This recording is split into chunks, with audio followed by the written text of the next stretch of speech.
Bismillahirrahmanirrahim. Assalamualaikum warahmatullahi wabarakatuh. Alhamdulillah, syukurillah, salatu wassalamu ala rasulillah wa ala alihi wa sahbihi wa la ba'd. Subhanaka la ilma lana illa ma 'allamtana innaka antal alimul hakim. Allahumma 'allimna ma yanfa'una wanfa'na bima 'allamtana. Allahumma ati nufusana taqwaha wa zakkiha anta khairu man zakkaha anta waliyuha mulaha.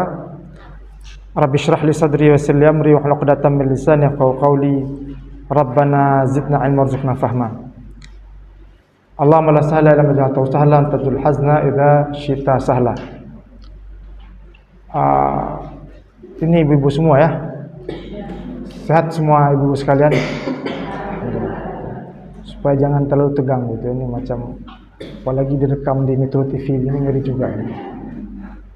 Baik, pertama kita sudah melewati 17 atau 18 hari daripada bulan Ramadan. Semoga Allah berikan kita kekuatan selalu, keteguhan hingga menuntaskan di akhir Ramadan nanti. Dan Allah terima amal ibadah kita dan jadikan sebagai perkara di akhirat kelak. Amin ya rabbal alamin. Sebelum memasuki materi, kita berada di penghujung bulan Ramadan. Sebenarnya tahapan-tahapan penting ya. Dari bulan Ramadan ya. Sehingga ada sebuah ungkapan dalam bahasa Arab begini, Zahaba nisfun min Ramadan wa baqiya nisfun zahaban. Jadi sama-sama zahab tapi artinya berbeda ya.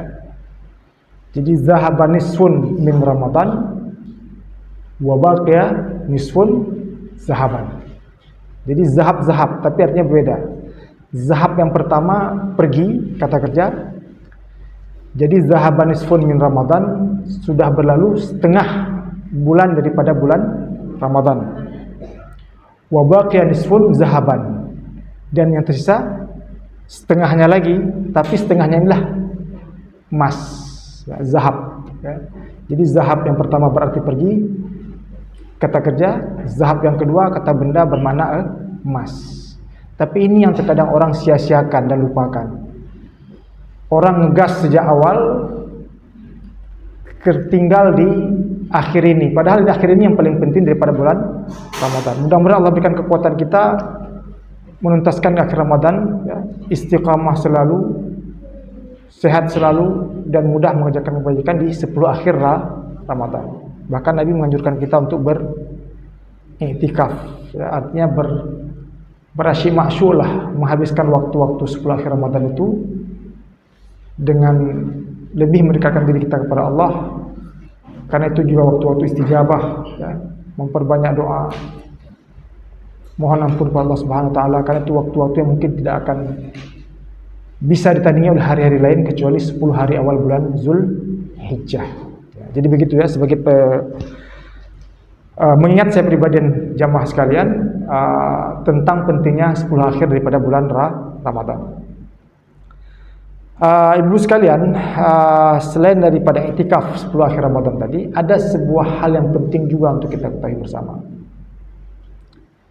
Jadi kalau Ramadan kebanyakannya adalah fisik. Nah, sekarang diminta kita untuk mengorbankan yang sifatnya harta. Ya. Maka kan ayat-ayat Al-Quran mengatakan jahidu bi amwalikum wa anfusikum. Ya. Sebenarnya yang pertama kali disuruh berkorban dengan apa? Harta. Tapi rata-rata orang mau berkorban dengan nyawa langsung. Tapi susah berkorban dengan harta. Padahal disuruh pertama kali berkorban dengan apa? Harta. Jahidu bi amwalikum wa anfusikum. Berkorbanlah kamu, berjihadlah kamu dengan harta dan nyawa. Tapi kita balikan, nyawa dulu baru kemudian harta ya. Artinya apa? Artinya harta ini sesuatu yang sukar untuk kita lepaskan ya. Kita sebagai manusia sangat mencintai harta. Kok kita mau mengorbankan nyawa tapi nggak mau mengorbankan harta? Kan lucu kan? Seharusnya nyawa itu lebih berharga. Tapi kadang-kadang kita nyawa pun saya pertaruhkan gitu ya. Tapi harta itu sesuatu yang lebih berat untuk kita korbankan. Nah, ini saya ingin bangun pemahaman kita terlebih dahulu. Kenapa zakat itu penting? Ya. Jadi Al-Quran pun menyebutkan wa innahu li hubbil khairi la syadid. Ya, wa innahu li hubbil khairi la syadid. Manusia itu sangat mencintai harta. Ya. Wa tuhibbunal mala hubban jamma. Manusia kamu itu sekalian sangat-sangat mencintai hubban jamma, ya. Kalau diterjemahkan bahasa Inggrisnya adore, ya. Jadi sangat-sangat cinta, ya. Sangat-sangat suka dengan harta tersebut. Dan itu fitrah manusia. Fitrah manusia. Nah, Allah mengetuk kemudian, ya. Mengetuk apa? Bahwa dalam harta kamu itu ada yang mesti kamu tunaikan. Wa fi amwalihim haqqum ma'lum lis-sa'ili wal mahrum. Jadi dalam harta yang kamu punya itu ada hak-hak orang lain yang mesti kamu tunaikan. Ya. Dengan begitulah kamu merasakan ketenangan batin, ketenangan jiwa. Kalau tidak kita rasanya kayak nggak pas-pas lalu gitu ya. Karena kan memang fitrah manusia, ketika dia menemukan satu lembah emas, dia akan mencari lembah yang kedua. Ketemu lembah kedua, dia akan cari lembah yang ketiga. Maka diketuk kesadaran kita bahwa dalam harta yang kita punya itu ada hak yang mesti kita tunaikan, yaitu zakat. Nah, itu awal pengantar dahulu, ya. Baik, ibu sekalian dirahmati Allah, apa itu zakat sekarang? Kebetulan saya juga membuka kajian fikih zakat dan fikih wakaf setiap hari Minggu. Ini promo dulu lah, ya. Di Ma'had Abdul Latif, setiap hari Minggu, ahlan wa sahlan untuk kita bersilaturahim. Gratis Bu, datang aja hari Minggu sekitar jam 9 sampai setengah 11. Ya, jadi setiap rutin kita berikan tentang fikih zakat dan fikih wakaf. Nanti berlanjut kemudian pelan-pelan ke fikih yang lain lah. Ya. Jadi silakan silaturahim di setiap hari Ahad, ya. Jam 9 sampai jam 11. Baik. Jadi zakat itu apa sih? Ya. Nah, ini yang harus dipahami dulu. Zakat itu apa? Saya tidak mau mulai dengan memberi definisi, tapi saya ingin mengutip firman Allah surat Ar-Rum ayat 39. Ya, nanti silakan dibaca. Surat Ar-Rum ayat 39. Kenapa surat Ar-Rum ini penting? Ya, surat Ar-Rum ayat 39. Allah berfirman, wa ma ataitum mir riban liyarbu fi amwalin nas fala yarbu 'indallah wa ma ataitum min zakatin turiduna wajhallahi faulaika humul mud'ifun. Jadi di ayat 39 surah Ar-Rum itu Allah membandingkan antara riba dengan zakat. Kenapa dibandingkan riba dengan zakat? Karena arti riba sama dengan arti zakat. Kok riba sama dengan zakat? Iya. Riba artinya bertumbuh. Zakat artinya juga begitu, bertambah, bertumbuh. Ini sebelum kita jelaskan perbedaannya di mana nanti. Jadi arti riba apa? Bertambah, bertumbuh, membesar. Ibu hutangkan sama saya 1 juta, saya bayar 2 juta. Bertambah tidak? Bertambah. Tapi itu riba. Karena menambah atas hutang. Iya kan? Kasih uang 1,5 juta, bayarnya 3 juta. Bertambah tidak? Bertambah. Maka arti riba itu bertambah, bertumbuh, membesar. Itu arti riba. Nah, zakat arti dasarnya juga sama, bertambah, bertumbuh, membesar, sama arti riba dengan zakat. Jadi apa bedanya Ustaz? Nah, kita akan lihat dalam ayat ini, Ar-Rum 39. Apa yang dikatakan dalam Al-Quran Ar-Rum 39? Harta yang kamu ambil dari orang lain secara riba. Saya hutangkan ke ibu 1 juta, ibu bayar 2 juta, bertambah tidak? Nah, betul ya, bertambah ya? Nah, itu bertambah menurut kamu, ya kan? Tapi tidak bertambah di sisi Allah. Nah, Coba tengok bagaimana dibenturkan pemahaman kita. Kita kira ini bertambah nih, tapi nggak bertambah sebenarnya. Semu gitu ya. Kita kan kepingin banyak uang dengan menambah riba gitu, tapi nggak bertambah kata Allah. Sementara harta yang kamu zakatkan bertambah atau berkurang? Bertambah lagi. Zahirnya berkurang. Kita punya uang 100 juta, 2,5%, 2,5 juta. Berarti tinggal 97,5. Bertambah atau berkurang? Berkurang. Ini kok nggak belajar matematika lagi dong kita? Berkurang. Tapi Allah benturkan pemahaman kita. Yang kamu keluarkan zakat itu berkurang menurut kamu, faulaika humul mudha'ifun. Tapi itu nanti yang akan Allah lipat gandakan. Paham kira-kira ya? Riba kita kira bertambah, nggak bertambah menurut Allah. Zakat menurut kita berkurang, tapi itu nanti Allah lipat gandakan. Dapat ya pemahaman ini penting ini untuk kita bangun supaya kita yakin bahwa yang beri harta kita adalah Allah, bukan dengan wasilah riba itu kita jadi kaya. Ya. Jadi riba sama arti dengan zakat, bertambah, bertumbuh, membesar. Tapi ada dua makna lagi dalam zakat yang membedakan dia daripada riba. Ya. Jadi sekali lagi, zakat sama dengan riba. Artinya apa? Bertambah, bertumbuh, membesar. Tapi ada dua makna lagi zakat yang membedakannya daripada riba. Dan itu nggak ada pada riba. Zakat itu mensucikan harta, tuhurun. Zakat itu memberkahi harta. Makanya tidak pernah kita dengar orang jatuh miskin gara-gara bayar zakat. Tapi sering kita jumpai jatuh miskin gara-gara makan riba. Paham kira-kira ya? Jadi itu dulu. Ya. Jadi sekali lagi, zakat sama dengan riba, bertambah, bertumbuh, membesar. Tapi ada dua makna lagi dalam zakat yang membedakannya daripada riba. Zakat artinya apa? Suci, mensucikan harta kita. Zakat artinya apa? Berkah, memberkahi harta yang kita punya. Apa itu berkah? Berkah itu sesuatu yang kita bisa merasakannya, walaupun dia nggak berwujud. Ya, orang tua dulu sering bilang gini, yang penting halal dan berkah, kan gitu ya. Bukan pada banyak jumlahnya, tapi yang penting halal dan berkah. Kita kalau makan itu banyak cukup ya.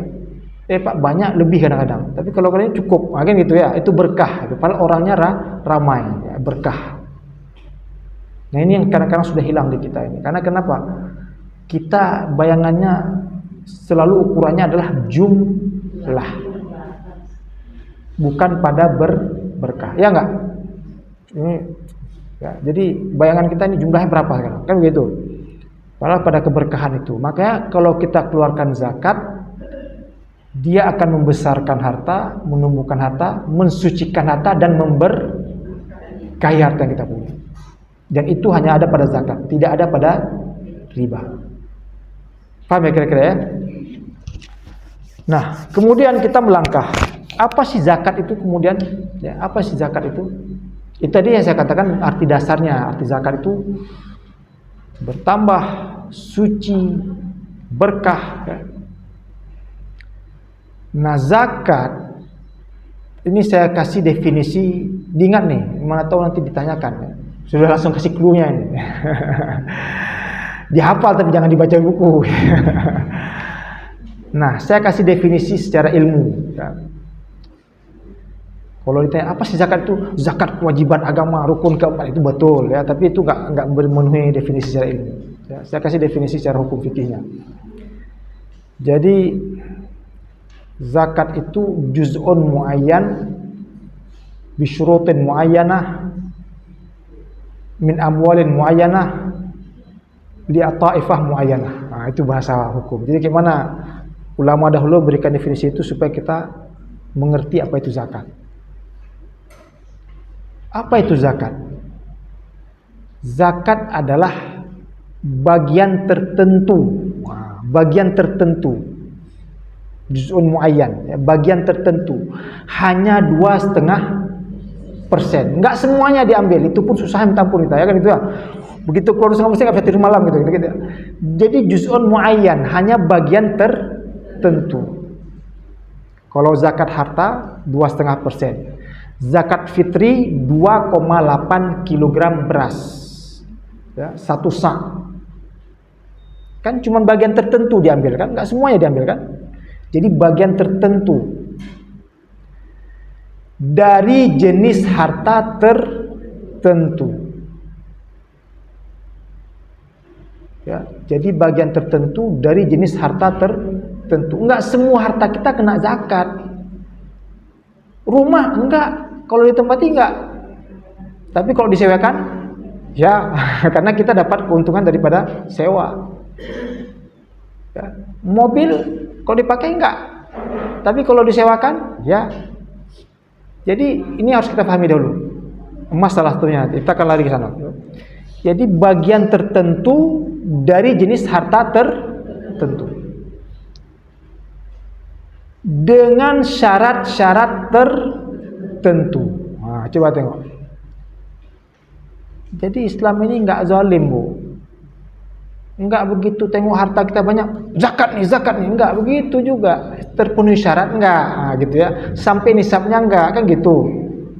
Banyak enggak, kan gitu. Jadi dengan syarat-syarat tertentu. Diberikan kepada golongan tertentu.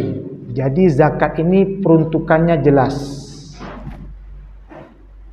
Ya, zakat ini peruntukannya jelas, 8 asnaf. Ya. 8 asnaf penerima zakat, surat At-Taubah ayat 60. Ya, ditulis nih surat At-Taubah 60. Nanti kita bikin cerdas cermat dulu. Ya. At-Taubah berapa ini ya? At-Taubah 60, 8 asnaf. Siapa dia? Fakir, miskin, amil yang mengelola zakat, mu'allaf, riqab, gharim, sabilillah, ibnu sabil. Ini 8 asnaf yang berhak terima zakat. Di luar ini no. Karena sekarang orang banyak nanya ke saya, bolehkah zakat kita serahkan kepada masjid? No. Masjid itu bisa ditempuh dengan jalur sedekah, wakaf, dan lain sebagainya. Emang zakat orang miskin kah atau orang fakir kah atau gimana itu? Ya. Karena banyak kali di luar kita saudara-saudara yang masih membutuhkan lebih.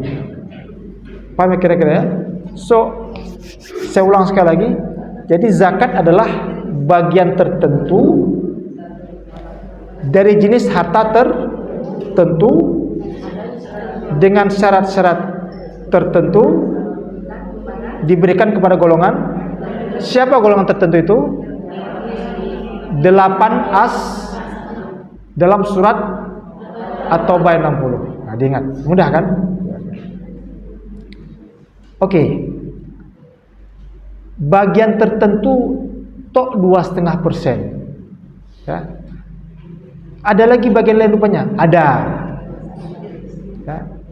Tapi yang jelas enggak seluruh harta kita dikeluarkan, cuman bagian kecil saja yang diambil daripada zakat. Jenis harta tertentu yang bagaimana, Ustaz? Nah, kita jelaskan jenis harta tertentu sekarang. Yang pertama, harta apa yang kena zakat? Cepat kali lah itu macam nggak ada yang lain. Oke, yang pertama kita ambil ya 100.000 ya. Yang pertama, Pak. berarti menyimpan banyak yang disediakan dia. 100.000. Oke, yang pertama jangan langsung ke emas lah, Bu, ya. Yang pertama itu hewan ternak. Oke, hewan ternak. Apa ya di hewan ternak itu? Kambing, unta, lembu. Tapi sekarang sudah banyak juga orang memelihara ternak lain. Domba, bebek, itik, ayam. Bebek, itik juga ya. Ya.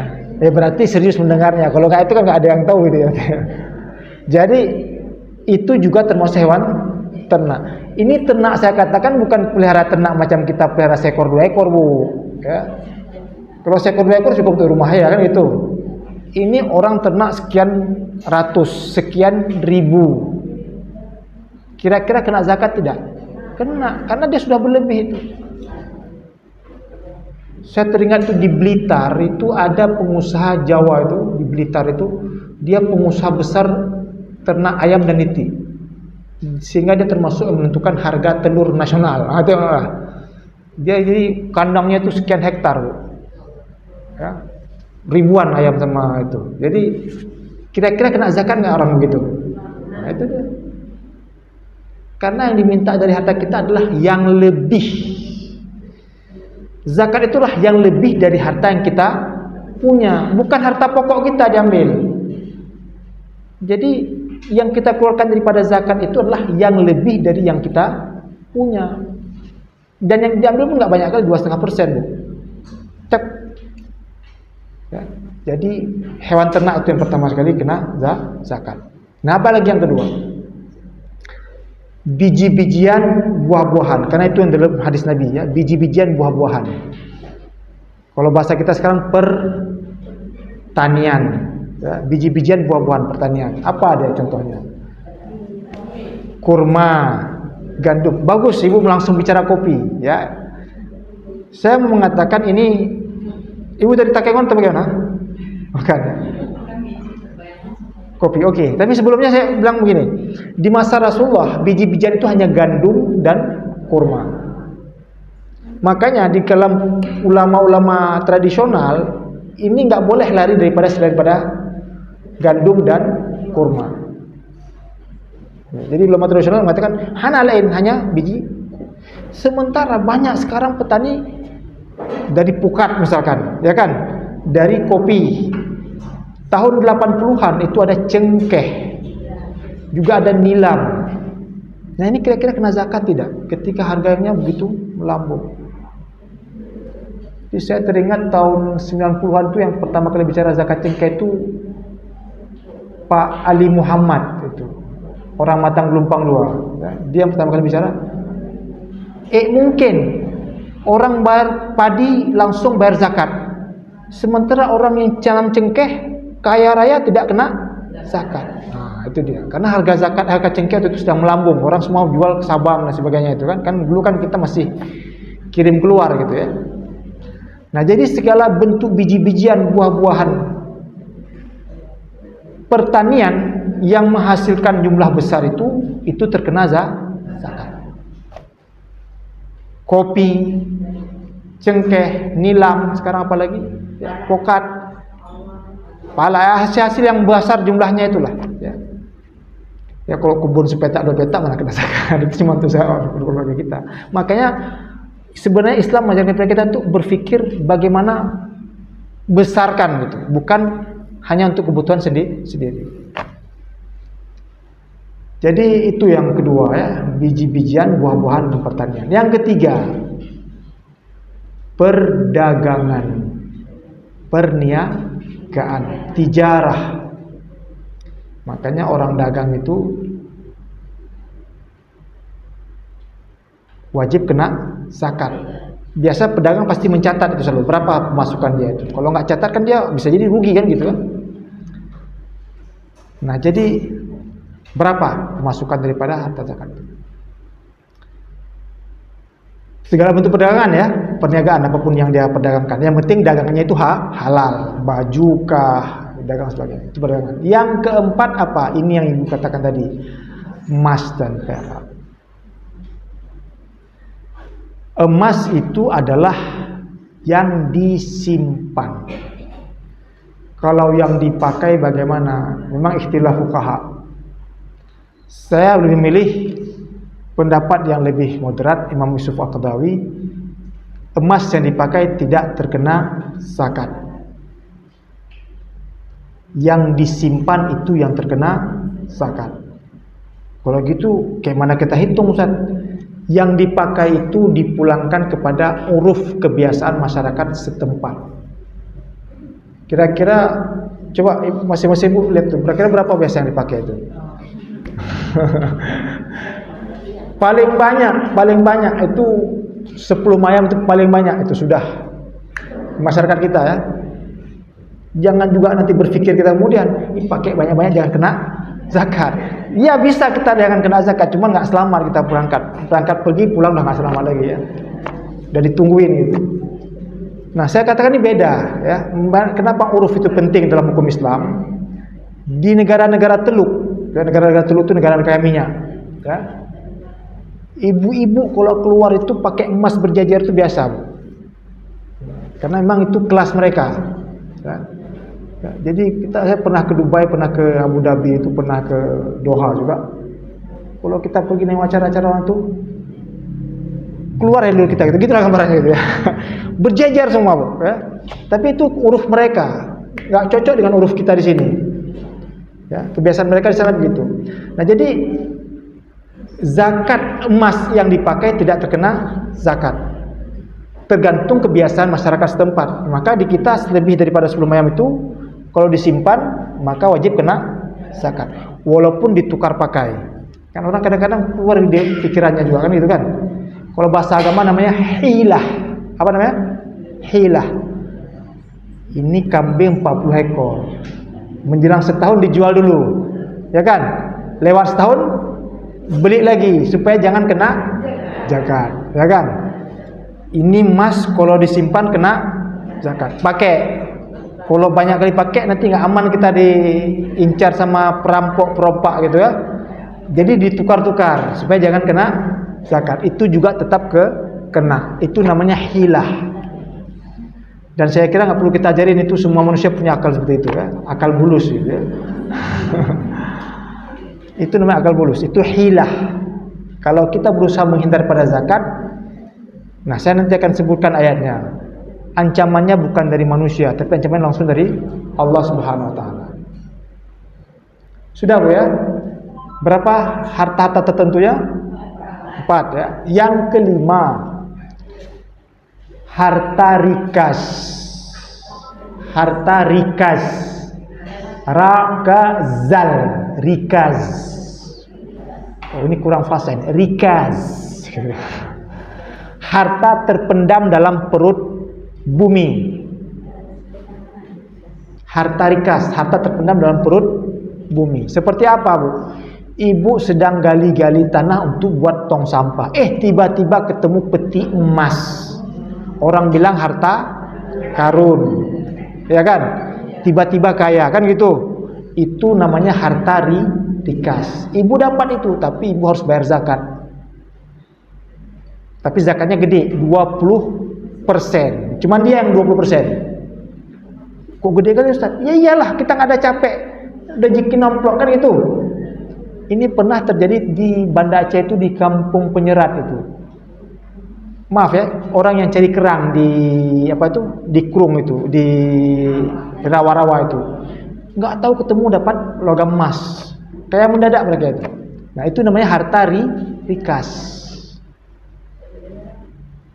Ya? Nggak ada apa? Setelah ketahuan diambil negara, Bu. Makanya kalau bisa jangan ketahuan dulu gitu. Karena di negara ini apapun yang didapat semua diserahkan kepada negara. Ya. Tapi jangan dimasukkan dalam ini ya. Dihapus nanti. Oke. Itu namanya harta rikas. Termasuk harta rikas itu minyak bumi dan gas.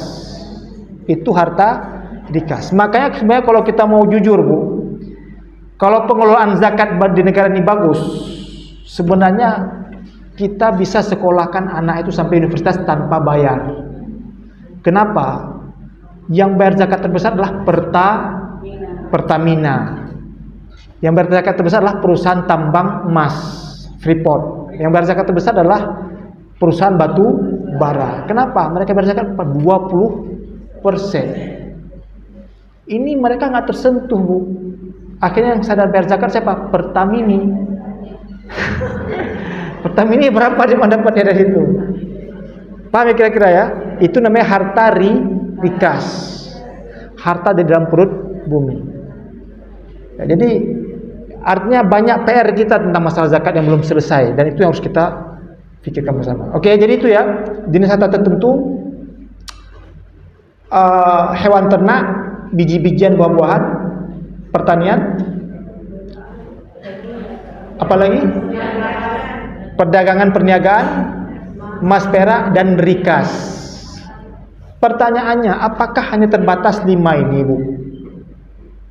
Apakah terbatas 5 jenis harta ini yang kena zakat? Kalau begitu, enak kali orang yang kaya-kaya mendadak sekarang nggak kena zakat, gitu ya? Sekarang ini kan sedang zaman gila-gilanya ini, ya. Di mana keadilan Islam?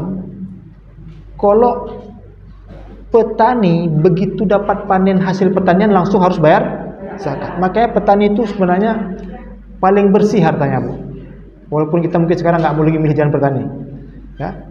Petani itu paling bersih hartanya. Kenapa? Dia bekerja dengan tangannya di tengah terik panas. Begitu panen, wa atu haqqahu yauma hasadih. Tunaikanlah zakat ketika kamu memanen. Nggak ada tunggu setahun, mereka langsung bayar zakat ketika memanen. Bersih sekali harta mereka itu. Ya. Jadi kalau seandainya petani langsung kena bayar zakat, sekarang kan banyak profesi-profesi baru yang nggak pernah kita kenal, kayak mendadak orang kok nggak kena zakat. Maka muncullah sekarang zakat, namanya zakat profesi. Seperti apa zakat profesi itu? Dokter, ya kan? Pengacara, lawyer, advokat, itu profesi. Konsultan, mungkin di antara ibu ada suami yang konsultan. Konsultan itu nggak ada kerja, Bu, cuma duduk aja dia, nengok-nengok aja. Tapi dia disewa per jam. Ini coba nengok, dia disewa per jam. Makin lama jam disewa, makin mahal dibayar. Enak kan dia Ustaz? Ya, enak. Itulah pentingnya ilmu. Yang mahal dari dia ilmu. Karena kalau dia ada yang salah, dia langsung bisa bilang ini salah. Itu konsultan.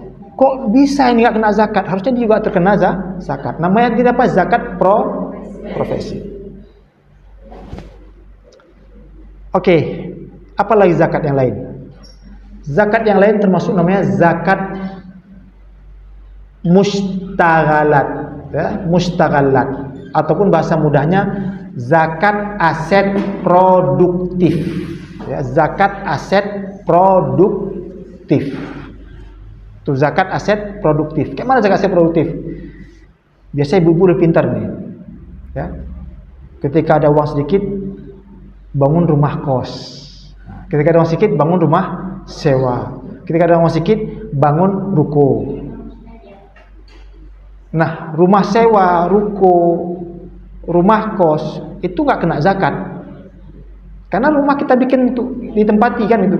Tapi begitu disewakan, dapat uang, maka itu wajib bayar zakat. Karena kita dapat keuntungan dari harga sewa. Paham ya kira-kira ya? Nah, itu namanya aset produktif. Rumah sewa itu rumah kita kan? Rumah kos rumah kita kan? Betul kan? Rumah ruko rumah kita kan? Jadi kalau disewakan, kita dapat uang, rumah itu nggak berpindah, nggak jadi milik orang lain, tetap milik kita. Cuman orang bayar rumah sewa. Nah, sewa itu yang terkena kewajiban zakat. Ya. Jadi itu namanya aset produktif. Saya tengok orang sekarang udah pintar-pintar juga, Bu. Ya. Beli mobil banyak-banyak, lalu mobilnya dirental. Rental mobil. Mobil banyak itu nggak kena zakat dia, tapi ketika dirental itu yang terkena zakat. Karena yang diambil zakat adalah lebihan dari harta yang kita punya, menghasilkan. Nah, mobil mewah. Cepat kali tanyakan.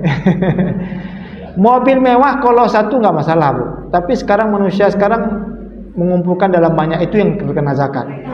Ya. Karena mobil yang kita perlukan cuma satu, itu kebutuhan. Selebih daripada kebutuhan itu yang terkena zakat.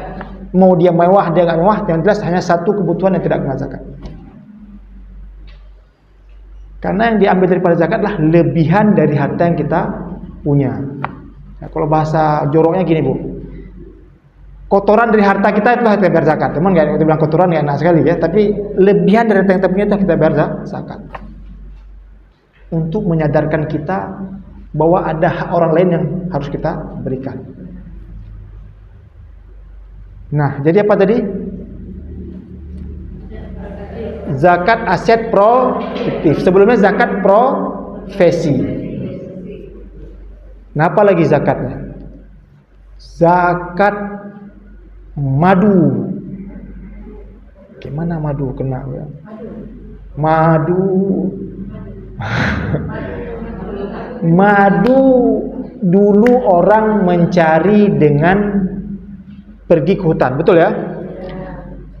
Dengan kata lain, zakat hewan yang diternak, hewan yang ditangkar, lebah yang ditangkar, lebahnya kita ambil madunya. Mana ada lagi orang pergi ke hutan? Dulu pergi ke hutan. Sekarang orang semua ternak madu, ternak lebah maksud saya, ya kan? Nah, hasil daripada lebah itu dijual, itu juga wajib terkena zakat. Betul nggak?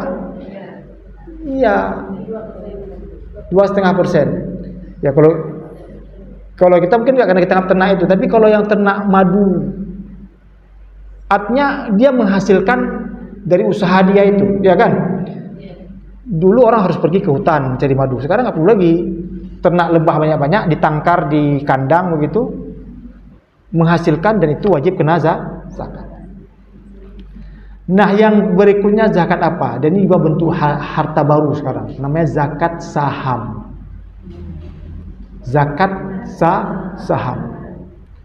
Ya, biasa kalau suaminya punya banyak uang atau banyak harta, biasa nggak mau bekerja, tapi dia taruh modal aja gitu ya.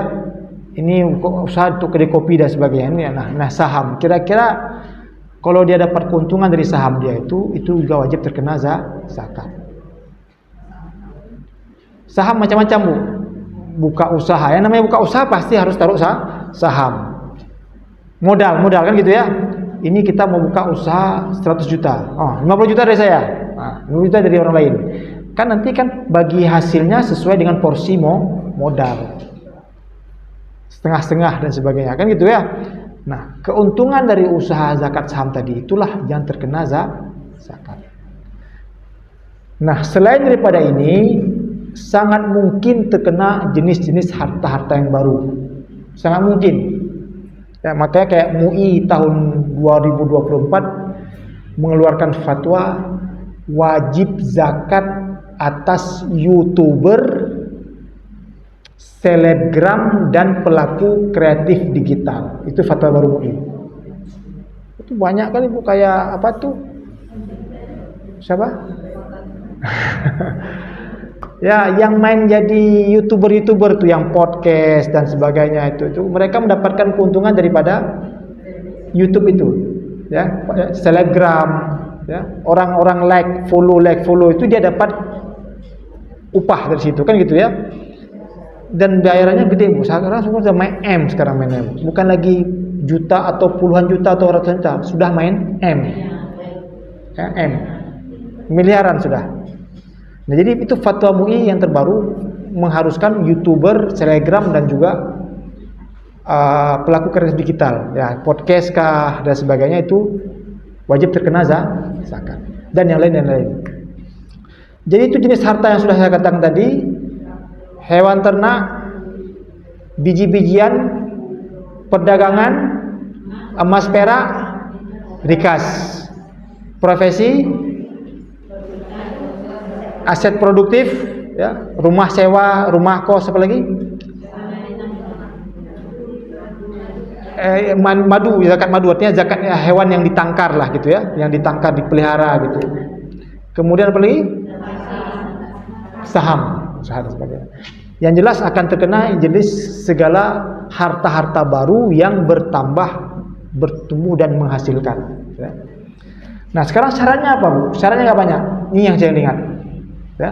Tadi kan udah saya bilang bagian dari jenis harta sudah juga ya, dengan syarat kepada golongan Bagian tertentu sudah ya. Harta tertentu sudah. Golongan tertentu sudah juga. Yang belum syarat tertentu. Nah ini harus diingat. Apa sih syarat-syaratnya? Ya, jadi jangan asal udah nengok orang lebih sedikit. Zakat. Syaratnya terpenuhi tidak kan gitu. Ya. Jadi apa syarat harta wajib zakat? Ya, saya ringkas 3 saja yang paling penting. Yang pertama, terjadi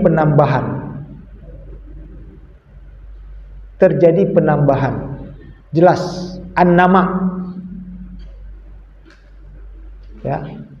Penambahannya baik secara hakiki atau secara takdiri. Ya, ini bahasa fikih ya, bahasa hukum. Bagaimana bertambah secara hakiki, Ustaz? Jadi harta bertambah. Jadi saya ternak kambing pertama 30 ekor. Setelah setahun bertambah 10 ekor. Jadi 40. Bertambah enggak?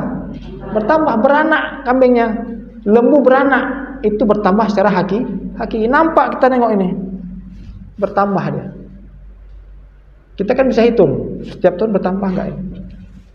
Itu bertambah secara hakiki. Nah, bertambah secara takdiri itu bertambah secara aset. Ya, bertambah secara aset. Kayak mana contoh? Kalau orang dagang, dia biasa mulai buka satu lemari misalkan gitu ya, dagang baju misalkan. Setelah setahun bertambah satu lemari lagi. Bertambah satu lemari lagi. Ya, pas kita datang, biar zakat dong. Ada duit saya nih. Memang ada duit. Duitnya lari ke mana? Ke baju tadi. Ya, aset tadi. Itu namanya bertambah. Jadi kita nggak bisa lari dari kewajiban zakat. Berapa modal pertama? Modal pertama seperti ini. Setelah setahun, ini namanya bertambah. Walaupun nggak berwujud kayak uang, tapi sebenarnya kan uang sudah kita larikan ke sini semua. Itu namanya bertambah secara aset. Karena manusia ini banyak kali pikirannya, Bu. Dua lahir pikiran sama orangnya itu. Dia jangan kena zakat, dia bilang lah ini nggak ada uang sama. Padahal uangnya sudah lari ke aset ini, bertambah ini. Betul kan? Makanya kenapa saya tengok kalau pedagang itu selalu dia punya buku ekspedisi. Berapapun uang masuk dia hitung. Nanti setelah tutup malam dia hitung lagi semuanya. Kan dia pasti catat itu. Makanya nggak mungkin nggak tahu berapa penambahan harta. Kalau dia nggak hitung-hitung, bisa-bisa merugi dia nanti. Nah itu namanya bertambah secara takdiri. Aset, takdiri. Bukan bertambah secara nampak uangnya, tapi ini bertambah terus. Awalnya sepetak tanah, habis itu udah setahun dah tambah 2 petak tanah lagi. Pas kita minta zakat nggak ada uang dia, tapi tambah petanya apa kan gitu ya. Nah itu namanya bertambah secara takdiri, itu jelas. Nah yang kedua syarat harta wajib zakat itu yang paling penting, yang pertama ini ya, kepemilikan sempurna. Itu dia al-milkut tam, kepemilikan sempurna. Jadi harus ibu miliki penuh harta itu. Kalau ibu bekerja berarti gaji ibu itu harta ibu, kan begitu ya?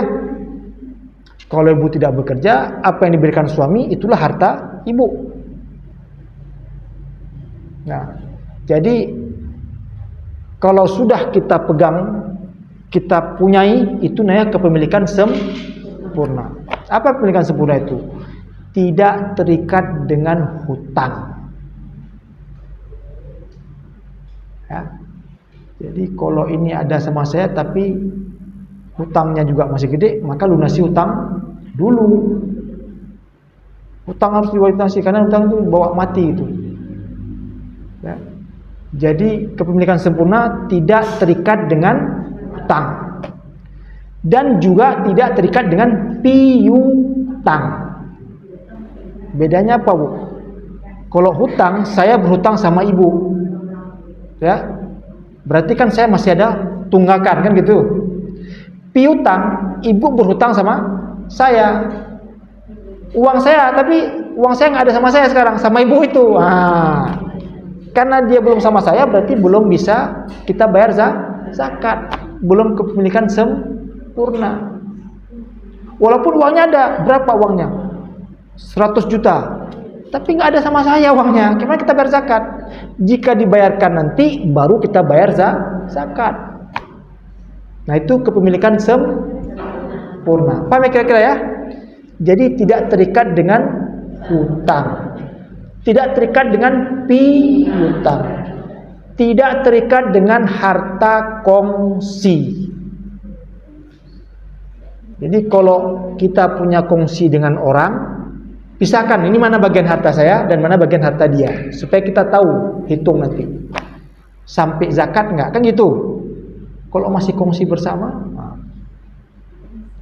ini kadang-kadang ada yang nanya ya, sama saya, kalau harta bersama gimana? Pernah dengar harta bersama? Harta bersama itu cuma ada di Indonesia, tidak ada di luar negeri. Ya. Karena itu budaya masyarakat kita. Ya. Jadi harta bersama itu apa? Harta bersama itu bisa gini, Bu. Suami bekerja, si istri juga bekerja, karier. Jadi kan mereka kumpulin harta bersama. Waktu menikah langgeng-langgeng aja. Baru ributnya nanti kan ketika mulai hitung harta gono gini aja gitu kan. Nah, itu harta bersama. Yang ingin saya katakan, kepemilikan sempurna adalah harta yang sepenuhnya ibu yang punya. Jadi jangan digabung-gabung sama. Bukan berarti kita mau pisahan, bukan begitu, tapi ini harta ibu yang sebenarnya ibu, itulah harta ibu yang kena zakat. Begitu juga dengan harta suami, itu yang punya suami. Dalam zakat nggak ada yang namanya harta bersama. Harta bersama itu hanya di masyarakat kita saja. Ya. Karena suami kerja, istri bekerja, ini kan sama-sama kita kumpulin. Pas ribut-ribut barulah bicarakan masalah gono gini kan gitu ya. Jadi ya jangan ribut lah, kita nggak larinya ke ribut-ribut. Misalnya apa yang ibu dapatkan itu harta ibu sempurna. Apa yang suami dapatkan itu didapatkan oleh harta sempurna. Paham kira-kira ya? Jadi kepemilikan sempurna itu tidak terikat dengan hutang, tidak terikat dengan piutang, dan tidak terikat dengan harta kongsi atau harta bersama. Jadi sepenuhnya milik ibu. Jangan berkecil hati, Bu, karena orang perempuan terkadang juga punya harta, kan begitu. Saya nggak bekerja, Ustaz. Kadang-kadang ada yang punya harta, pemberian dari orang tuanya, hibah, kan gitu. Itu harta juga. Warisan orang tuanya itu juga harta. Ya, karena ya kadang-kadang orang ukurnya kerja nggak kerja. Memang, tapi sebenarnya kalau kita jujur, orang yang nggak kerja pun itu luar biasa, ibu di rumah tangga itu, kan gitu kan, menangani di rumah dan sebagainya. Nah, yang jelas kepemilikan sempurna tidak terikat hutang, piutang, dan harta kongsi. Itu syarat yang kedua, jelas ya. Nah, syarat yang ketiga, yang paling penting, harta itu mencapai nisab. Harta itu mencapai nisab. Nah, ini dia, kita ukur-ukur kira-kira sampai nisab tidak. Jadi harta mencapai nisab itu, ukuran nisab ada 3, Bu. Ukuran nisab ada 3. Yang pertama, ukuran nisab hewan ternak. Ukuran nisab hewan ternak. Ya. Itu ada bagiannya sendiri. Misalkan 40 ekor kambing, bayar zakat 1 ekor, itu hewan ternak nisabnya. 30 ekor sapi, bayar 1 ekor kambing. Sapi dibayar dengan kambing. Jadi itu namanya nisab hewan ternak. Ya. Yang kedua, nisab biji-bijian. Nisab biji-bijian atau pertanian. Berapa sih nisab biji-bijian atau pertanian itu? Dalam ukuran nisab ini dipulangkan kepada hadis Nabi Sallallahu Alaihi Wasallam. Bukan kita yang tentukan, Nabi yang menentukannya sebagai rujukan utama kita. Nisab biji-bijian pertanian itu ukurannya adalah 5 wasak. 5 wasak. 5 wasak. Apa itu 5 wasak? Kalau Basnas menetapkan 650 kilogram gabah. 650 kilogram gabah artinya masih padi. Udah panen ini ya.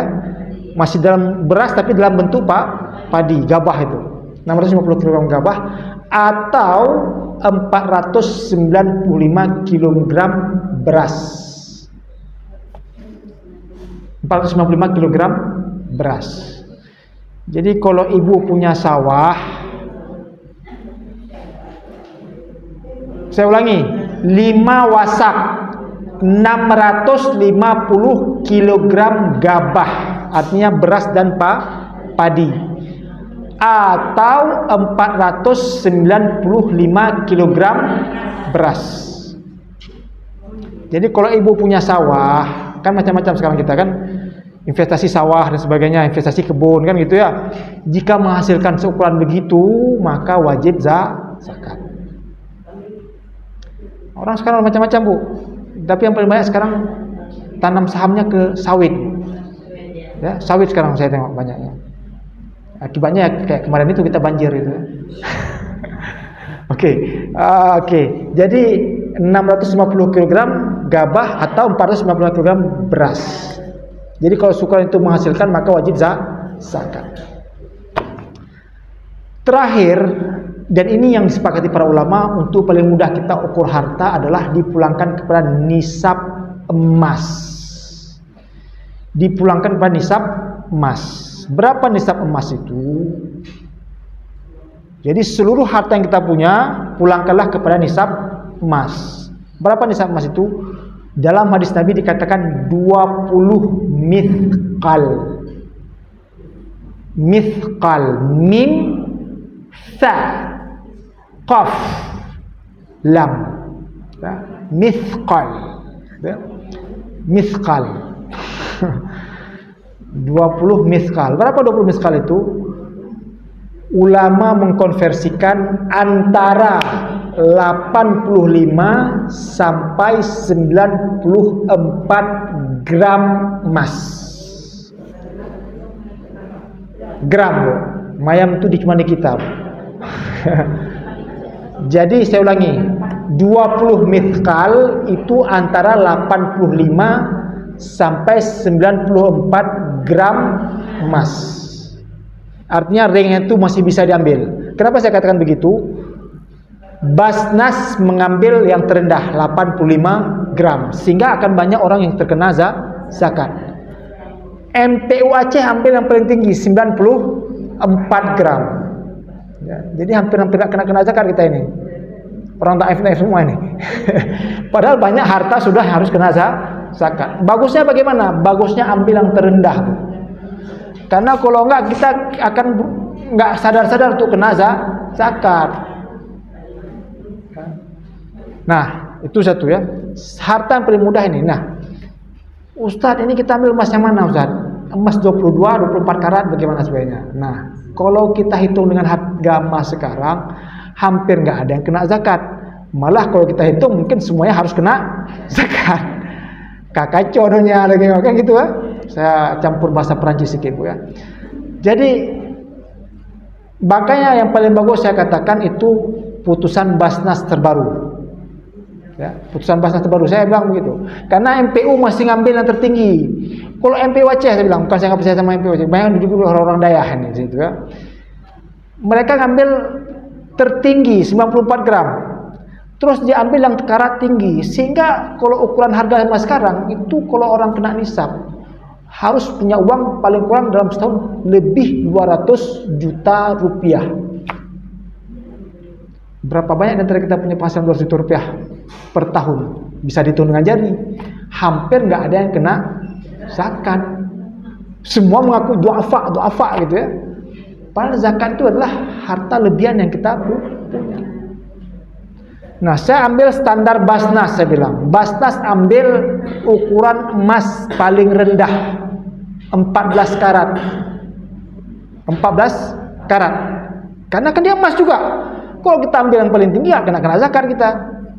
Makanya informasi Basnas sekarang, jika penghasilanmu 7.300.000 per bulan, jika penghasilanmu 7.300.000 per bulan atau 91,6 juta rupiah per tahun, wajib kena zakat. Itu dia. Lebih enak kita hitung. Jadi dihitung sekarang ya.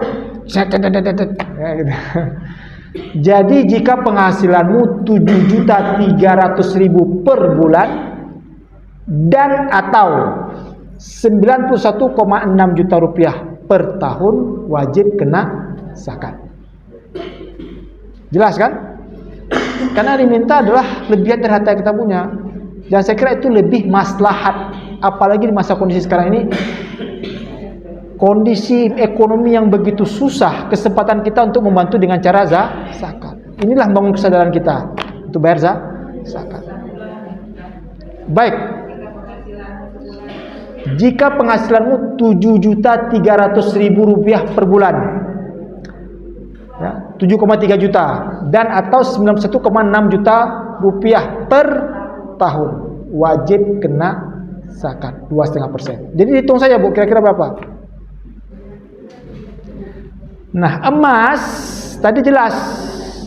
Selain yang kita pakai, emas selain yang kita pakai tidak terkena zakat. Yang kita simpan itu yang terkena zakat. Kira-kira emas kita sudah sampai 85 gram tidak? Ya, hitung sendiri, saya nggak tahu kan gitu. Karena harta itu ada dua Bu. Ada harta zahir, ada harta batin. Harta ada dua, ada harta zahir, ada harta batin. Harta zahir bagaimana? Kambing, sapi, lembu, ayam. Amil datang, dia bisa hitung langsung aja, nggak usah dia oh ini kena zakat, ini nggak kena zakat. Kenapa? Dia bisa hitung harta yang nampak langsung, jelas kan? Tapi emas yang kita simpan, deposito, tabungan, simpanan, itu hanya kita yang tahu. Nah itu namanya harta batin. Maka hitung-hitunglah kira-kira berapa zakat yang harus kita bayar ini. Amil nggak mungkin korek punya kita kan gitu. Ya. Tingkat orang lapor kekayaan harta aja berusaha disembunyikan kan gitu. Iya kan? SPT pajak tahunan. Karena kalau banyak kita lapor, banyak pajaknya kan gitu. Oke lah itu pajak, lain cerita ya. Ini zakat, pertemuan kita dengan Allah Subhanahu wa Ta'ala. Kalau ada yang kita sembunyikan, harta yang kita keluarkan zakat, nah ini catat. Surat At-Taubah ya. Surat At-Taubah ayat 34-35. Maka surat At-Taubah ini penting tentang zakat. Surat At-Taubah ayat 34-35. Saya ulangi, surat At-Taubah ayat 34-35. Apa itu? Ancaman Allah bagi orang yang tidak mau bayar zakat. Nah itu 34-35. Nah, nomor cantik itu. At-Taubah 34-35 itu ancaman Allah bagi orang yang tidak bayar. Kenapa? Karena zakat kewajiban kita bukan kepada manusia. Tanggung jawab kita kepada siapa? Allah. Mungkin amil datang, mungkin amil terima, tapi dia nggak tahu harta yang kita punya, ya kan? Cuma segini harta saya. Dia terima saja. Tapi kan hanya kita yang tahu, kan betul ya? Makanya ancaman di ayat 34-35 tadi, ya silakan dibaca nanti. Kalau ada harta yang kamu sembunyikan, tidak kamu bayarkan zakatnya, nanti di hari kiamat dengan harta itulah akan digosokkan lambungmu, punggungmu, tubuhmu, tapi dari api neraka. Lalu Allah katakan, inilah harta yang dulu kamu sembunyikan, tidak kamu tunaikan zakatnya. Jadi ancaman Allah jelas. Kita bisa lari dari pengawasan manusia, betul ya? Bisa lari dari pengawasan amin, tapi tidak bisa lari dari pengawasan Allah Subhanahu wa Ta'ala. Makanya kenapa saya katakan zakat itu tanggung jawabnya kita kepada Allah, tapi manfaatnya kepada sesama manusia. Itu yang bisa kita lari dari situ. Artinya manusia mungkin nggak tahu kita punya harta berapa, tapi Allah yang kamu sembunyikan, yang kamu inikan tadi, semua wallahu muhitum mimma ta'malun. Allah Maha tahu, mengawasi semua apa yang kita lakukan. Ya, jadi sekali lagi ingat yang saya katakan di awal tadi, zakat tidak mengurangi harta yang kita punya, tapi memberkahi dan mensucikan. Ya. Dan saya tutup dengan hadis Nabi sallallahu alaihi wasallam, "Ma naqasa malun min sadaqah." Ma naqasa malun min sadaqah. Bahwa harta yang kamu keluarkan zakatnya tidak akan mengurangi hartamu. Catat itu gede-gede, ya. Ma naqasa malun min sadaqah. Ma naqasa malun min sadaqah. Harta yang kamu zakati tidak akan mengurangi tapi bahkan membersihkan dan mensucikan. Begitu ya, lebih kurang. Sebagai pengantar tentang, mudah ya kira-kira ya. Nah, yang saya jelaskan tadi zakat harta, Bu. Zakat Jadi jika ibu punya harta hasil penghasilan dari kerja, kira-kira bisa dihitung. Kalau masih punya suami, mungkin bisa ditanyakan, mengingatkan tentang kewajiban zakat harta. Atau ibu masih punya peninggalan harta warisan, ya. Jika mencapai nisab, maka wajib zakat. Nisabnya tadi sudah saya katakan kan? 7.300.000 atau 91,6 juta rupiah per tahun. Itu yang wajib terkena zakat. Jadi dihitung kira-kira harta kita di total bisa nggak seperti ini? Ya, bertambah nggak seperti ini?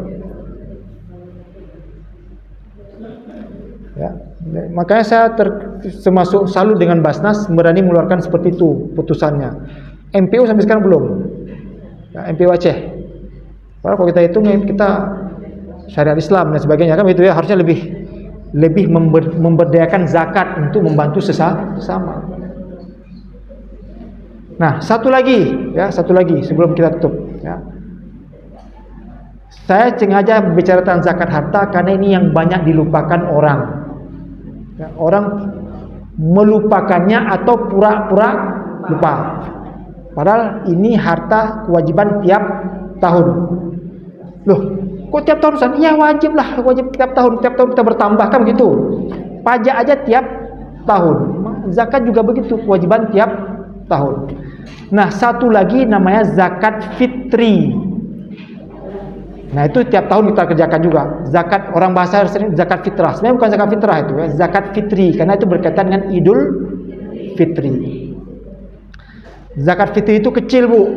Setiap jiwa hanya sebesar 1 sa' makanan pokok yang kita makan. Lebih kurang 2,8 kilogram beras yang kita makan. Dari jenis beras yang kita makan, Bu. Jangan nanti kita makan beras bagus, yang dibiarkan beras biasa, beras jatuh. Jangan. Sesuai dengan jenis beras yang kita makan. Nah, itu kita bayarkan sebelum sholat Idul Fitri, sudah sampai kepada 8 asnaf yang sampai tadi ya. Artinya siapa yang layak ya. Sebesar per jiwa 2,8 kilogram. Itu mesti ditunaikan. Saya kira cukup mudah ya biar zakat ya. Nggak berat kan? Berikutnya adalah aksi ya, berikutnya adalah aksi. Tadi kan cuma teori ya, aksi. Karena kalau cuma sekedar teori nggak ada guna juga kita begitu ya. Kewajiban zakat atas harta kita tidak akan mengurangi tapi memberkah dan mensucikan. Saya Padi, wabillahi taufiq wa hidayah. Assalamualaikum warahmatullahi wabarakatuh.